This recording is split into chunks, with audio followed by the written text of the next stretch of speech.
Did anything stand out to you as strange with the ransom letters? Absolutely. In general, when someone kidnaps someone and their motivation is to get money, one of the first lines is, "Don't tell the police and no media." This case, instead of hiding what they were doing, they announced it to the world by sending it to the media.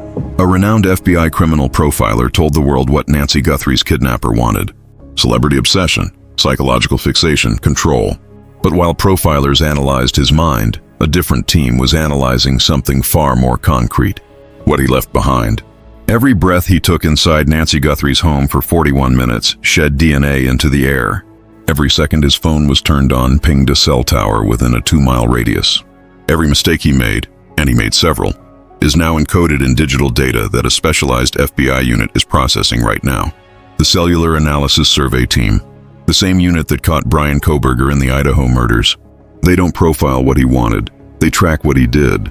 According to over 100 FBI agents and investigators working this case, what he left behind may be enough to find him. Before we dive into what the FBI profiler revealed and what forensic teams discovered, make sure you subscribe and hit that notification bell. We don't just cover headlines. We investigate the evidence, the psychology, and the technology behind cases that demand justice. New investigations every week. Every detail matters.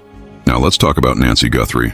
Nancy Guthrie disappeared from her Tucson, Arizona home in the early morning hours of February 1st, 2026.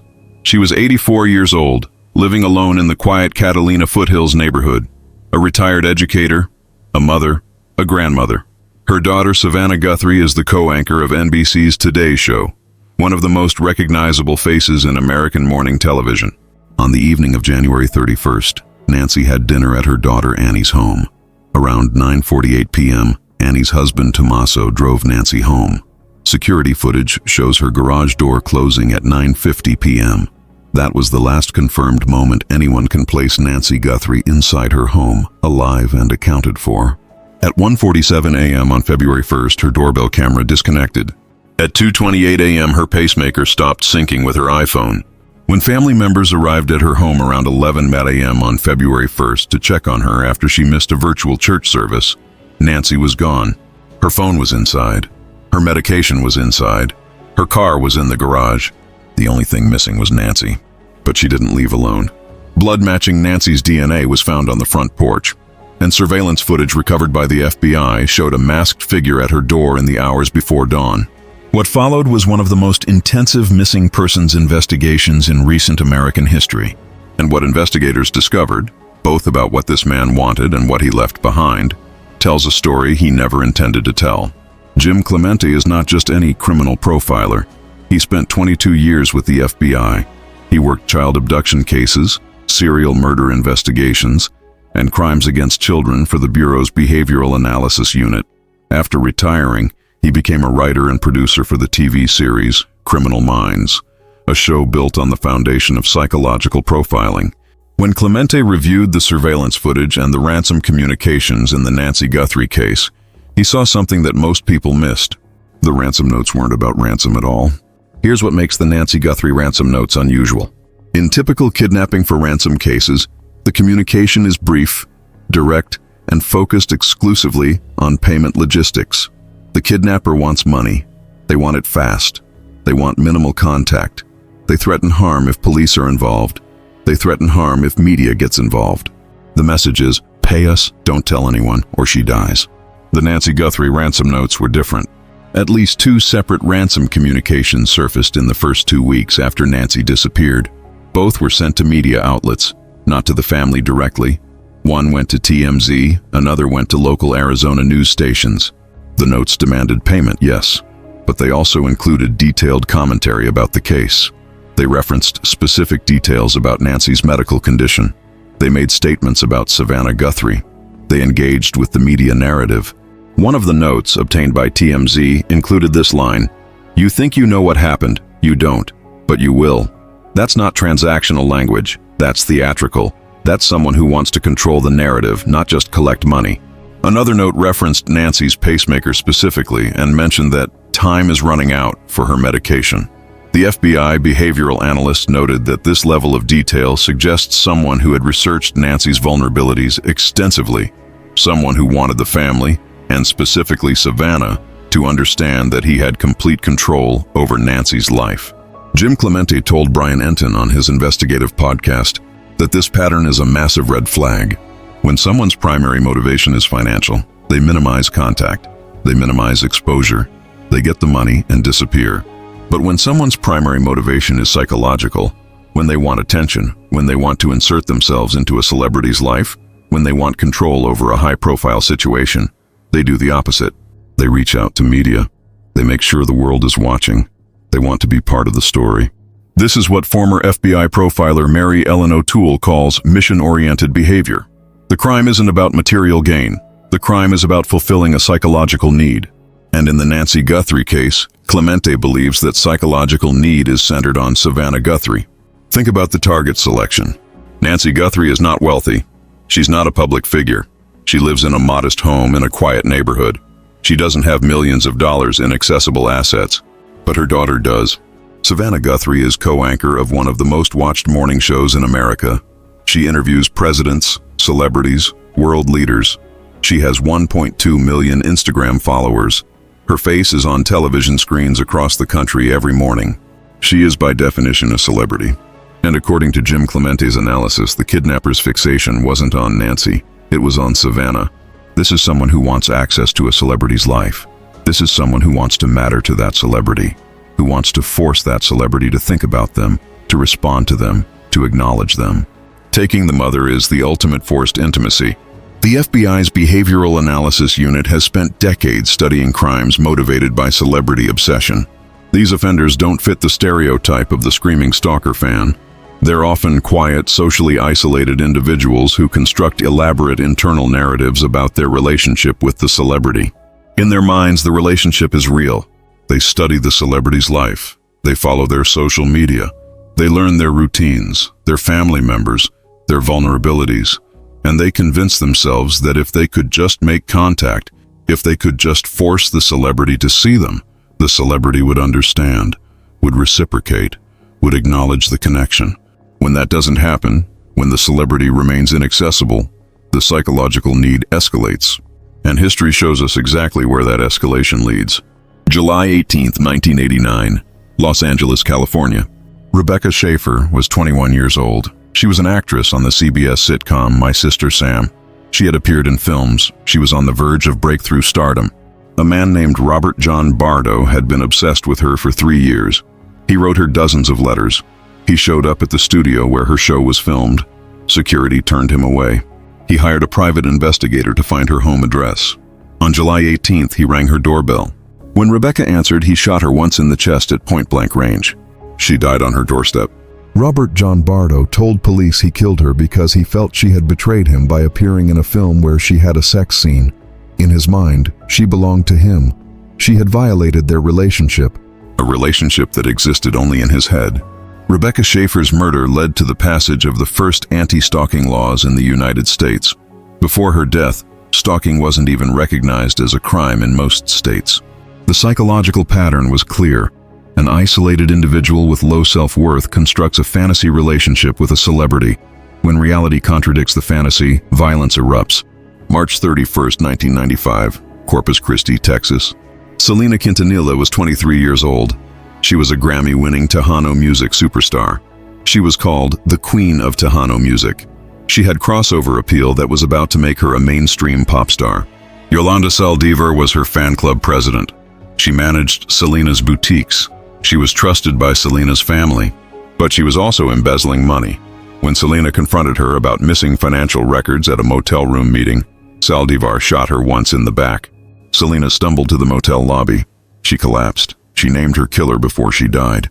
Yolanda Saldívar later told investigators she didn't mean to kill Selena. She meant to kill herself. She wanted Selena to see her die. She wanted Selena to feel guilt, to feel responsible, to understand the depth of Saldívar's emotional attachment. Again, the pattern: fantasy relationship, perceived betrayal, violence as the ultimate act of control. December 8, 1980, New York City. John Lennon was 40 years old. He was a former member of the Beatles. arguably the most famous band in human history. He had stepped away from public life for 5 years to raise his son. He was returning to music. Mark David Chapman had been obsessed with Lennon for years. He felt that Lennon was a hypocrite, preaching peace and simplicity while living in luxury. Chapman flew from Hawaii to New York. He waited outside Lennon's apartment building, the Dakota.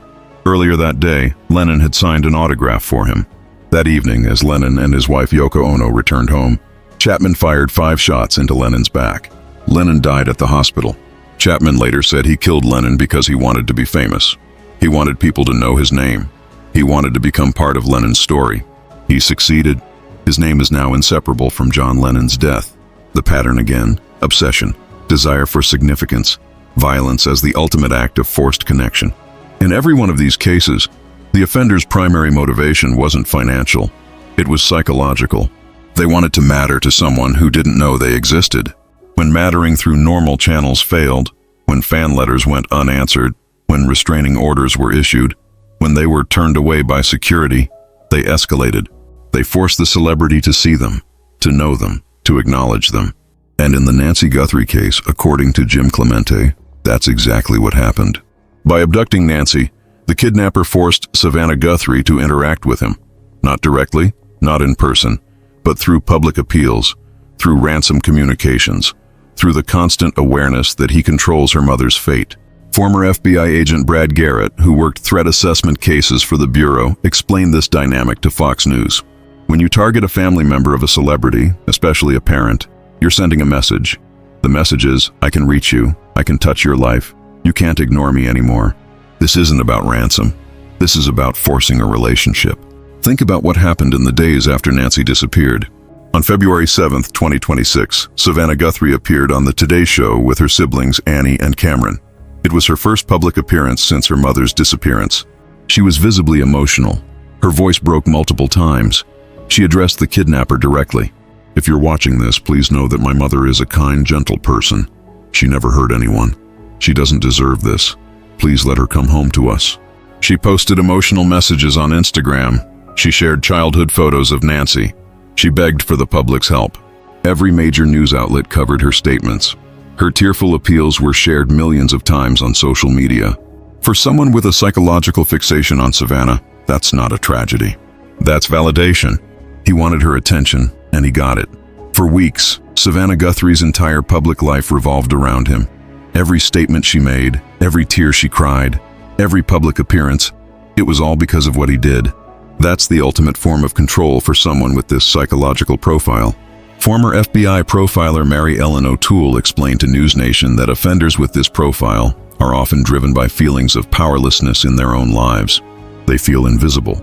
They feel like nobody sees them, nobody values them, nobody acknowledges their existence. So they create a situation where they can't be ignored. By abducting Nancy, the kidnapper forced the world to pay attention. He forced Savannah Guthrie, one of the most powerful women in media, to acknowledge him. He forced federal investigators to dedicate hundreds of resources to finding him. For the first time in his life, he mattered. That psychological need for significance is what makes this offender dangerous. Because even if he's caught, even if Nancy is found, his core psychological need has already been fulfilled. He made Savannah Guthrie cry on national television. He made the FBI hunt him. He mattered. Jim Clemente's psychological profile suggests this is a white male, likely in his 30s or 40s, probably with some connection to the Tucson area. Someone who has followed Savannah Guthrie's career for years. Someone who may have attempted contact with her in the past. Fan letters that went unanswered, social media messages that were ignored, attempts to attend public appearances where security intervened. Someone who, when those attempts were ignored or rebuffed, escalated. Clemente also believes this person has a history of obsessive behavior, possibly previous stalking incidents, possibly restraining orders, possibly mental health interventions. This isn't someone who woke up one day and decided to kidnap a celebrity's mother.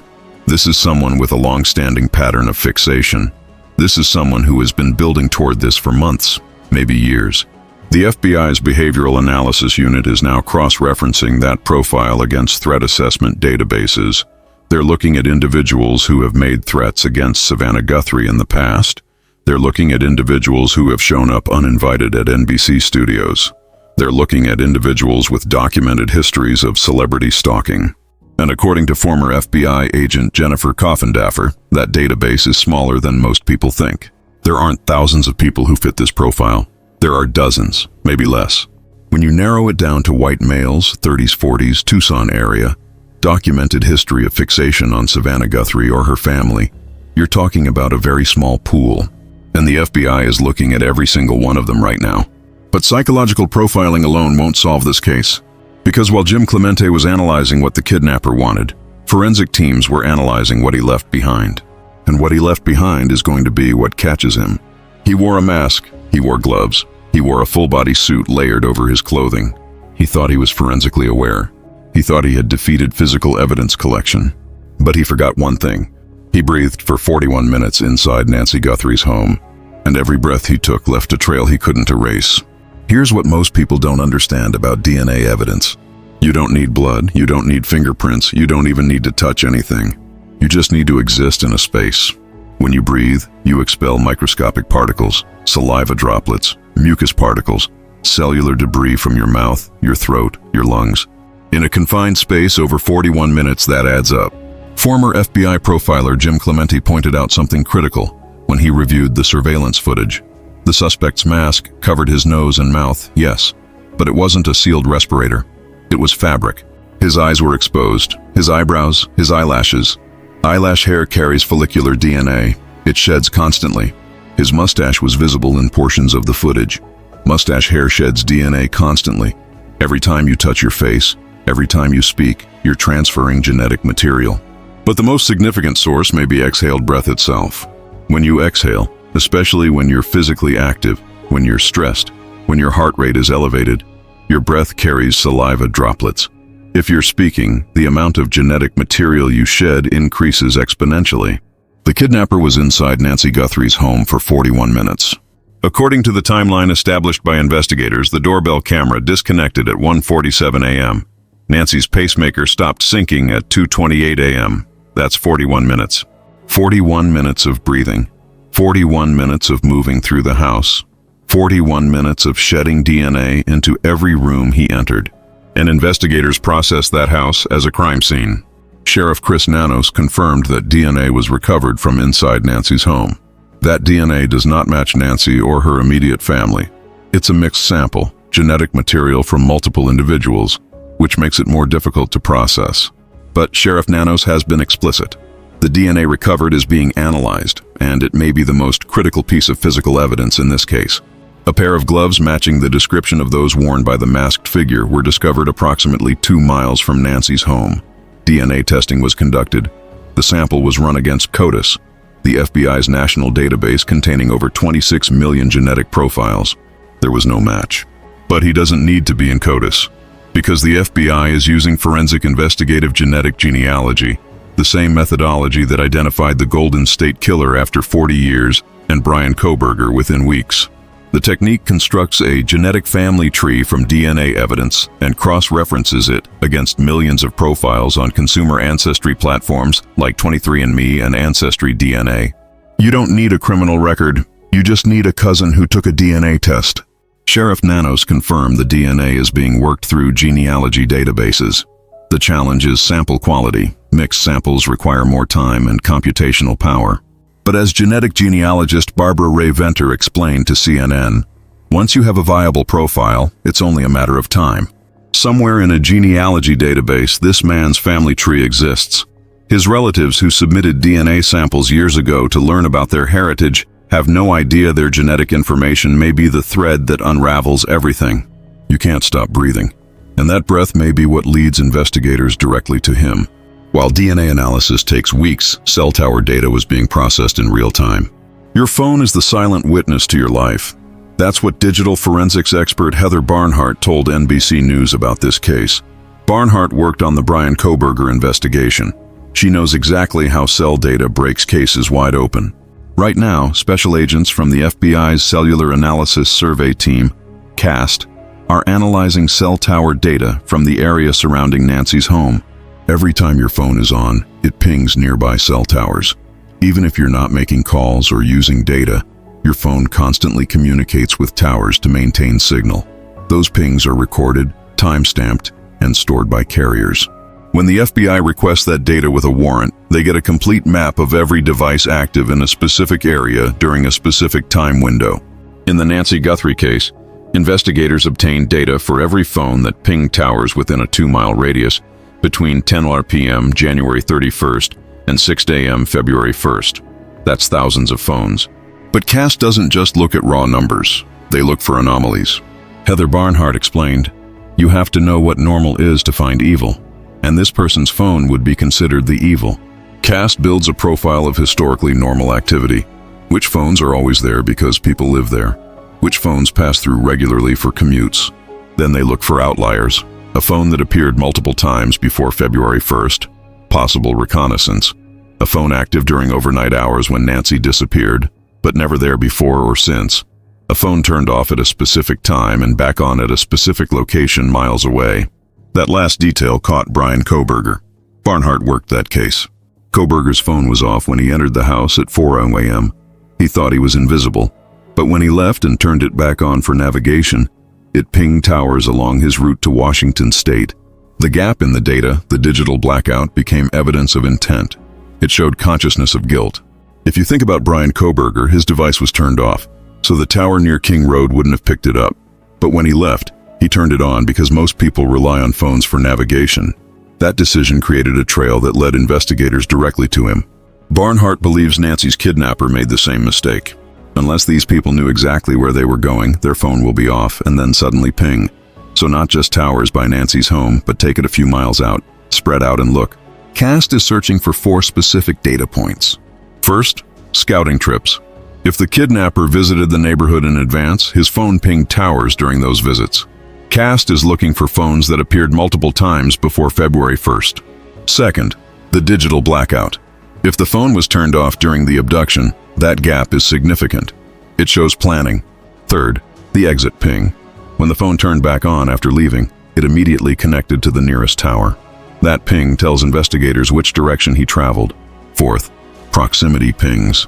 Even if he never connected to Nancy's Wi-Fi, if his phone was close enough, it would have touched the network, leaving a record that can be cross-referenced with tower data. Former FBI agent Jason Pack told Fox News, "They have data, mountains of it. Names have surfaced and been evaluated. Some have been cleared, others may still be in play." The kidnapper thought turning off his phone made him invisible. What he didn't realize is that the gap itself is evidence. The moment he turned it back on, he left a breadcrumb. And CAST follows breadcrumbs all the way to the end. On February 26th, an FBI official confirmed the agency had amassed 10,000 hours of video in this investigation. 10,000 hours. That's 416 days of continuous footage. If you sat down right now and started watching at normal speed, it would take more than a year to get through it all. But investigators aren't watching manually. They're using BriefCam, a video analytics platform that can sort through massive footage in minutes using AI and pattern recognition. You input parameters. Blue car, 1:47 a.m., February the 1st. The software scans every camera feed, isolates every blue car in that time frame, and presents results in under 5 minutes. Former investigator Chris McDonough explained, "You're not describing officers watching monitors for hours. You're describing algorithms processing terabytes of data, isolating vehicles, tracking movement patterns, building timelines automatically." Sheriff Nanos confirmed investigators are reviewing hundreds of thousands of vehicles. Not hundreds, not thousands. Hundreds of thousands. That number only makes sense if they've pulled traffic cameras, intersection cameras, highway entry points, commercial corridor cameras, infrastructure surveillance capturing every vehicle in a defined area during a defined window. They're cross-referencing all of it against specific footage. A Ring camera 2.5 miles from Nancy's house captured a car at 2:36 a.m. on February 1st. The timing matters. Nancy's pacemaker stopped at 2:28 a.m. 8 minutes later, a vehicle was captured in a location consistent with someone leaving the area while avoiding major highways. Sheriff Nanos confirmed investigators are aware of that footage and it remains active. With hundreds of thousands of vehicles being cross-referenced through BriefCam, investigators are building a massive process of elimination. They're looking for a vehicle that appeared in the neighborhood multiple times before February 1st, a vehicle matching the make and model on the Ring camera, a vehicle registered to someone fitting the behavioral profile. With AI doing the heavy lifting, That process is faster than people realize. The kidnapper thought he was just another car at 2:36 a.m. What he didn't realize is that every camera he passed recorded him, and now 10,000 hours of footage is being processed to find every frame he appears in. He wore a full-body suit to prevent fiber transfer, multiple pairs of gloves to prevent fingerprints. He covered his face so thoroughly his identity couldn't be gleaned from surveillance. And then, trying to block a camera he didn't know was recording, he exposed one of the most specific physical identifiers investigators have: a tattoo on the underside of his right wrist. The Nest doorbell footage shows the masked figure approaching the door. When he realizes the camera is there, he steps out, grabs brush from nearby vegetation, and attempts to physically block the lens.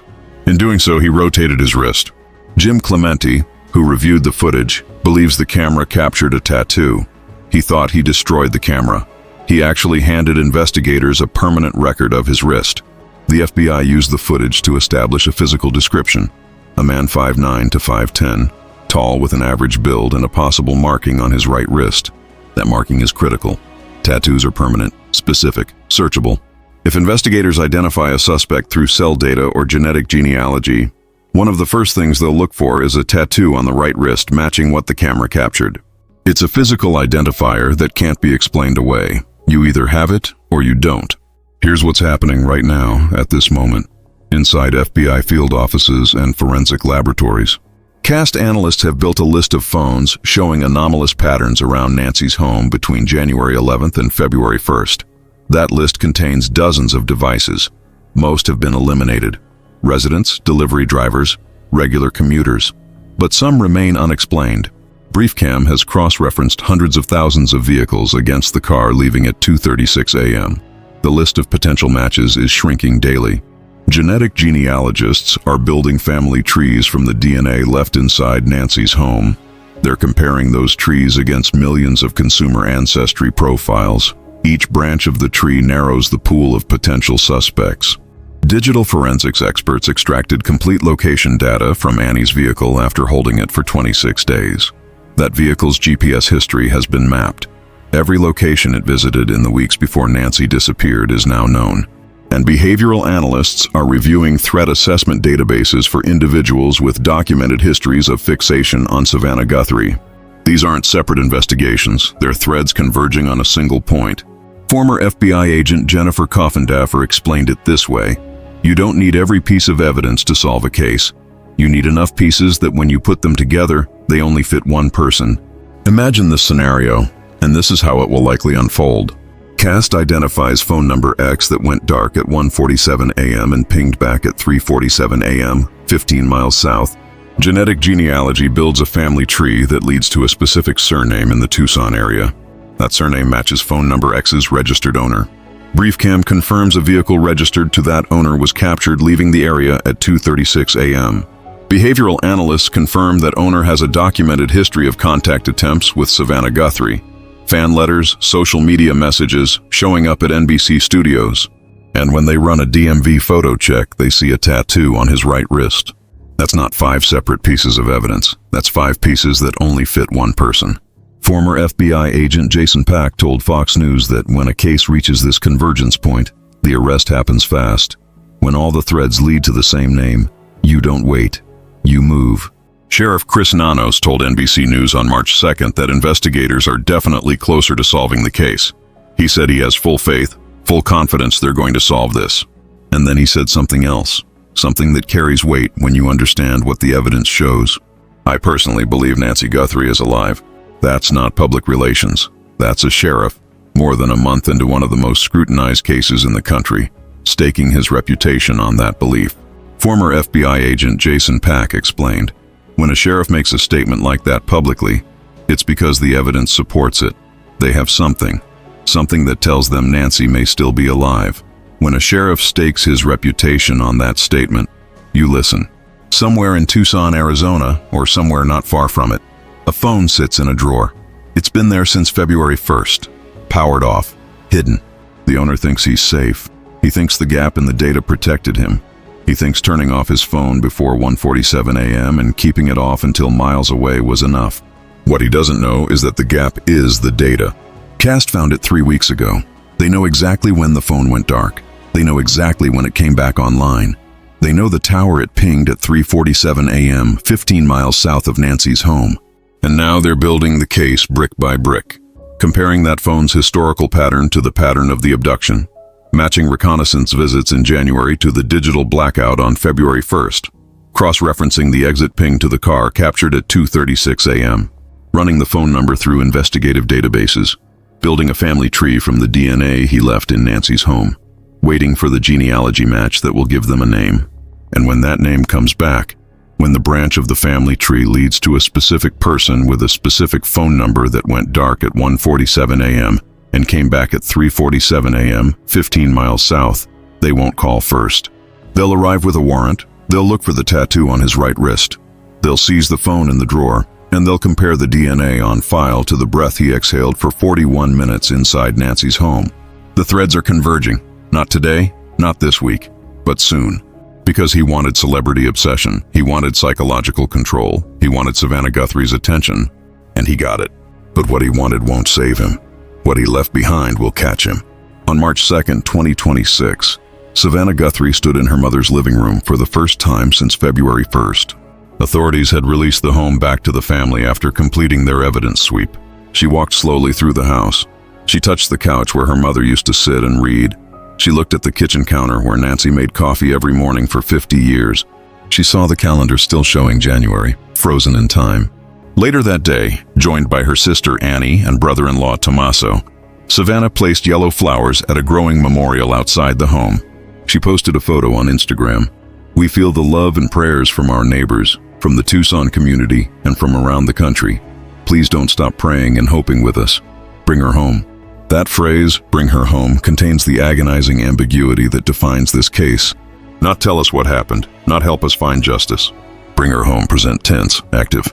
The family, in the face of everything, is holding to the possibility that Nancy Guthrie is alive and recoverable. And the sheriff, the man with access to everything the FBI is processing, is choosing to say, on the record, that he believes that too. Nancy Guthrie's family is waiting, investigators are working, and the man who thought he could insert himself into a celebrity's life through violence is about to learn that what he wanted doesn't matter. What he left behind is all that matters now. Every breath, every ping, every frame of video, every strand of DNA, it's all converging, and it's all pointing to him. If you have any information about Nancy Guthrie's disappearance, contact the FBI at 1-800-CALL-FBI or the Pima County Sheriff's Department at 520-351-4900. You can submit anonymous tips at tips@fbi.gov. The Guthrie family is offering a $1 million reward for information leading to Nancy's recovery. The FBI is offering an additional $100,000. The reward is payable anonymously and does not require an arrest or conviction, only information that leads to Nancy's safe return. If this investigation matters to you, subscribe to Unsolved Archive. Hit that like button. Turn on notifications so you don't miss updates as this case develops. Drop a comment below. Do you think the psychological profile or the forensic evidence will be what breaks this case? These are real people, real lives, real families waiting for answers. And somewhere in the mountains of data being processed right now is the answer that will bring Nancy Guthrie home.